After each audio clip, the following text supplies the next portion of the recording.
Meanwhile, Barry and the others arrive at the shopper's home, excited to reach the great beyond.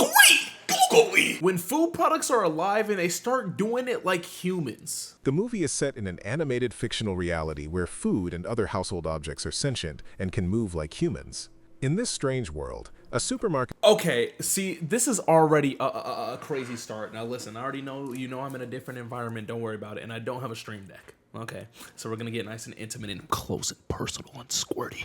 But, did that jump just start off with a shorty taking out the moose knuckle, bro? Brother.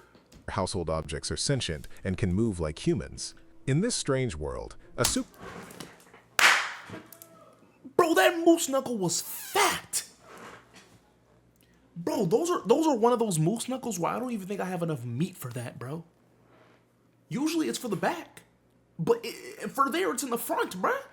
What the fudge? Supermarket called Shopwell's houses several consumables and essential items.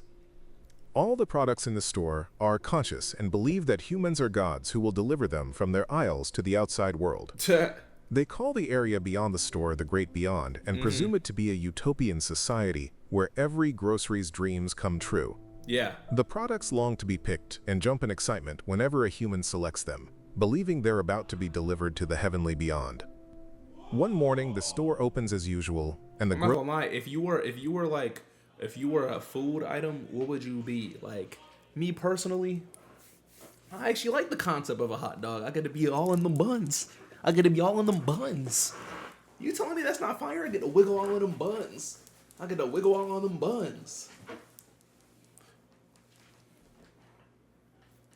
Groceries begin their daily ritual, singing and celebrating yet another opportunity to be chosen. Okay. In one of the aisles, a pack of sausages waits patiently while chatting among themselves. Did you see that? Troy, the longest sausage in the pack, makes fun of Barry, a short but girthy sausage. Frank, who is Barry's best... I just want to let y'all know, it's all about girth. Length don't matter, bro. ...friend, consoles him and commends his large girth. Barry immediately cheers up upon hearing his kind words. However, his relief is short-lived when the sausages hear a scream in the distance and collectively tilt their heads to locate the source. Dude, they soon spot the store manager approaching their aisle. A moldy jam jar sees the manager and tries to run, but the man swiftly grabs it and tosses it into the trash. Damn!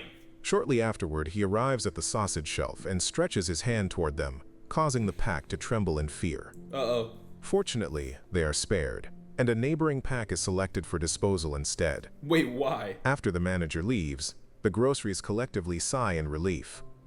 Concerned, Jesus. Frank checks on his girlfriend Brenda, a fresh and attractive bun who lives beside the sausages. The grocery couple professes their love for each other and hold hands as they fantasize about uniting in the great beyond. I've never opened up. I mean, look how tight I am.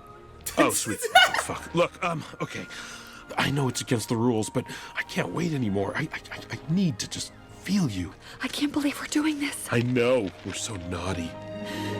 But it's fine, right? I mean, nothing bad's ever happened from just the tips. No. A lot of bad things have happened from just the tip. Don't listen to them. But who gonna let me put that in my tip? No. Meanwhile, at the other end of the store, a customer who had mistakenly taken a jar of mustard home returns it Mustard! to the shelf. The mustard jar, traumatized by what it witnessed, shivers as other groceries ask about the great beyond. However, before he can respond, a liquor bottle named Firewater gestures to him to stay quiet. So, you have learned the terrible truth. Now keep it to yourself, or I will slit your throat while you sleep. I swear to God. Oh my God! Did you guys just fucking hear that? What? What are you looking at? Back at the sausage aisle, a female shopper parks her cart nearby. She reaches for a pack. Put the pussy on me, bro. Brother, do y'all see that, bro? And to the boys' excitement, they are finally chosen. And she got the French tips, bro. Her hips are wider than my freaking van, bro. I don't even have a van. Once placed in the She cart, is literally built like a BBL demon. Frank looks at Brenda and hopes her pack The nigga name is Frank. will also be picked. His prayers are answered when the shopper adds the buns to her cart. Wow. As the couple I don't know if I heard that. Celebrates their reunion, the customer continues shopping and adds the traumatized mustard jar as well. Mustard! Once in the cart, the mustard freaks out I know and y'all warns saw the the other groceries that about the jiggle. dangers of the great beyond. It's To crazy his because she's dismay, kind of chopped, all low-key. except Frank laugh at him and dismiss him as crazy. Frustrated, the jar stands at the edge of the cart and attempts the unthinkable. He jumps. Frank quickly leaps out of his package, Yo, that boy committed, bro. catches the mustard jar, and asks him about the outside world. The traumatized jar tells Frank to seek answers from Firewater, Yeah. then slips from Frank's hands and dies. Just then, an approaching shopper crashes into the cart, sending the Damn! groceries flying to the floor. Into The a scene turns freaking gruesome war as zone, many bro. food items die while others are severely injured. Oh my gosh. it's- Thankfully, Frank and Brenda remain unscathed, Oh my narrowly gosh. dodging. I would have said, put the pussy on my face. We about to die. We might as well get it out the way, bro. Am I tripping? Hello? Put the pussy on my face, bro. the incoming cart. Meanwhile, the shopper Nick. Oh my gosh, dude. takes Barry, along with the remaining sausages and buns, to the checkout. She then leaves the store as Barry mourns the loss. Nigga, what was the point? Why was that even part of the B-roll? Oh my gosh, where's my lotion? Where's my lotion? Of his best friend. Yo. Back inside, a violent douche bottle, knocked out of the cart, blames Frank and Brenda for the accident and tries to fight them.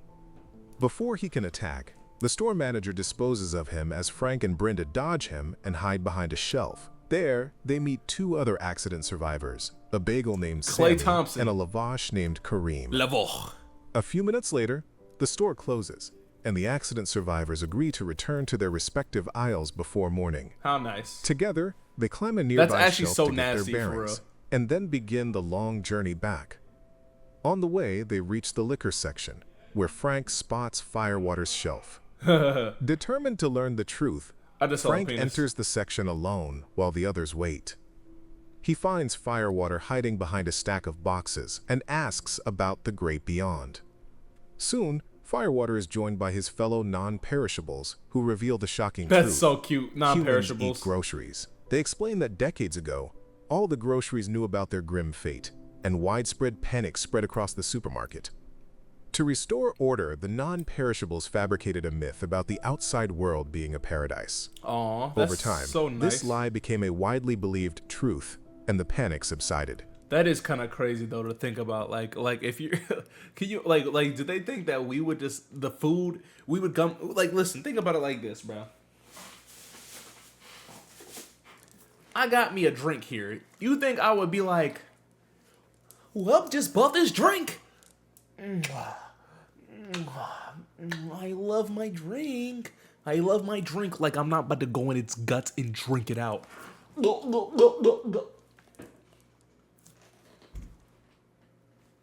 Frank is horrified and vows to tell the rest of the store. Realizing he needs proof, he asks where to find it. One of the non-perishables tells him to check the dark aisle, where the evidence is kept. Frank thanks them and rushes off to rejoin his group. Meanwhile, Brenda and the others, Bro, Brenda thick as worried hell. after waiting for over an hour, Why that nigga grabbing my Frank like that? are approached by Jose, a shady tequila bottle who claims he's seen Frank and promises to lead them to him. Nope. They follow him to a bar in the Mexican food section, where Wow. he tells them to wait. Soon, they are warned by a taco named Teresa Oh that my gosh, I would do crazy things to Teresa. Jose is working with the douche. Realistically, that he could put his little Frank in that in Teresa, bruh. In a little hot dog. I'm not gonna lie, I think I just made a new food. Frank in the taco. Frank in the taco. You know what I'm saying? Who survived the trash and is now hunting them. Acting fast, the group follows Teresa and escapes through the bar's closet just as the douche arrives. Meanwhile, Barry and the others arrive at the shopper's home, excited to reach the great Googly! Brother, stop showing me that clip or I'm about to take out my dick. Like, brother and him. Dude, who are the animators of this? This feels like a Pixar movie. It's crazy because you might think, oh wow, the animators are perverts. No, that's some Pixar shit. That is some Pixar shit. beyond. They celebrate, until the shopper grabs a potato and skins it alive. Yo. Horror sets in as the groceries realize the truth and are slaughtered one by one. Oh, that bacon probably smelled good, though. And another sausage named Carl sees the chance to escape. Tragically, Carl is caught and sliced open before they make it out.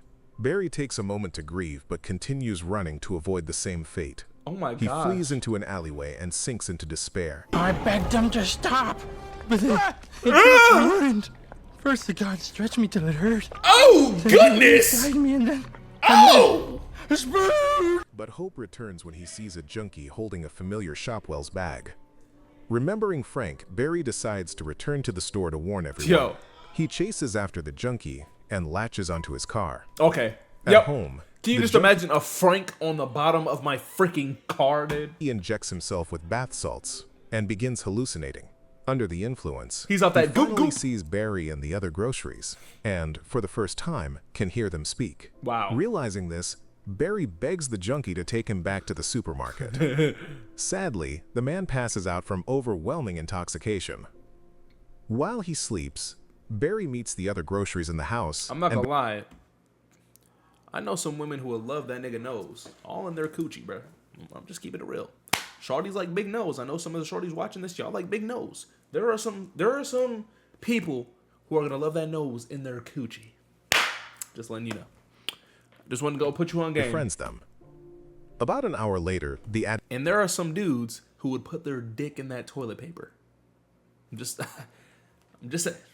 I'm not saying, okay, I've definitely stuck my dick in a toilet paper. I can't lie. addict wakes up. We all have done that, though. We've all done that. But the effects of the bath salts have worn off, leaving him unsure whether the experience was real. He soon spots the girthy sausage on his couch and decides to cook him. Luckily, the hungover junkie misses the pot and drops Barry on the floor. The I girthy once did sausage that. I once almost I once put it in Gatorade. seizes the opportunity, Damn. yanks the addict's shoelaces, and causes him to slip, triggering an axe to fall and decapitate him. Back at the Bro. store, Brenda and the rest of the group continue searching for Frank. However, they soon run into trouble when Douche finds and attacks them. He corners Brenda, but the clever bun notices an injury on his side and rips it open. Nice. Douche is momentarily stunned, and the group seizes the opportunity to escape. Brenda struggles to wiggle through, Cause her booty is too fat, bruh. That butt is too fat. but with her friend's help, she narrowly makes it. They eventually return to the alcohol section and reunite with Frank. Upon seeing them, Frank shares his encounter with the non-perishables and suggests they head to the dark aisle to find proof of the truth. Brenda immediately rejects the idea and urges Frank to continue believing in She's the still great beyond glistening. as they always had. Oh. However, Frank refuses and explains that he can no longer trust the myth without evidence. This Damn. disagreement leads to an argument, and the couple splits up, heading in opposite directions. Frank begins his journey to the dark aisle, while the others continue toward their respective shelves. Eventually, That taco about to take your big nigga. the group reaches their destination and disperses to their individual Clay Thompson, sections. baby. Brenda joins a pack of buns. Meanwhile, Frank finally reaches the dark aisle, which turns out to be the cooking section. Sheesh. Moments later, he discovers a cookbook and flips Uh-huh. through its pages. Horrified by the images of gross I'm telling you this right now. I'm not horrified. That looks great. I could go for a burger right now. Yo, if you're a burger watching this, come in my mouth. I just noticed how crazy that probably looks. Yo, this camera makes me look big as shit, bro. I don't look like this, bro. I don't. This camera's a little too.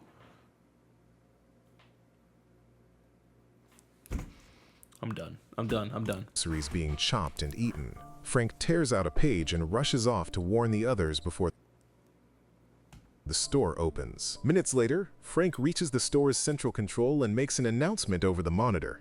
He reveals the truth and shows the cookbook as proof. The revelation throws the supermarket into chaos as the Jeez. groceries panic in fear. No. However, their panic doesn't last. Eventually, they convince themselves not to believe Frank and decide to return to blissful ignorance. Damn. Just Hey, then, I the mean, store hey. opens, and customers begin shopping. A desperate Frank runs to the bun section to find Brenda, only to discover she has already been picked. Oh yeah. Just as Frank begins to lose hope, Barry arrives and reunites with his friend. Oh, The yeah. girthy sausage tells Frank about his experience in the outside world and presents the decapitated junkie's head as proof. What the fudge? Reunited, Barry and his new friends Nigga set a killed an plan Elden Ring in boss. motion to save the rest of the groceries. I forgot about these They boys. boil the junkie's leftover bath that a salts Pop-Tart? and use darts to inject them into the customers. Damn. The drug causes the humans to hallucinate and finally see and hear the groceries. Jesus. Chaos erupts as customers and staff begin attacking the groceries. Oh! The attack continues for hours until all the humans are either restrained or killed. Damn! Except for the store manager. Douche spots the manager and takes control of his body by crawling into his pants. Once in control, Douche grabs a gun and begins shooting at the groceries, who scatter in fear. Moments later, he finds Frank and grabs him, biting into his torso. Just as Douche is about to finish him off, he forces the manager to aim the gun at Frank. Oh my Before gosh. the trigger can be pulled, the groceries assemble a propane-powered garbage pail and launch it at them. That looks disarming insane. the Oh my gosh. That looks insane. duo. The pail sends Douche and the manager flying into the air, where they explode in a burst of fireworks. Nigga, what type of... What? The groceries cheer in celebration as Frank and Brenda share a romantic kiss. After the ordeal, the group meets with Firewater, who reveals yet another secret. The groceries do not exist in the real world. They're merely cartoon characters controlled by a pair of animators. Okay. Shocked by the revelation, the group unanimously decides to confront their creators in the real world. The movie ends as the groceries step into a teleportation machine, thus beginning their next adventure. This movie came out in 2016. Everything happened in 2016, bro. Subscribe for This freaking coochie, bro. Listen, if you need more, I'm not gonna lie. These what's it called reactions? These movie reactions are doing great. If you want more of these, go ahead and subscribe.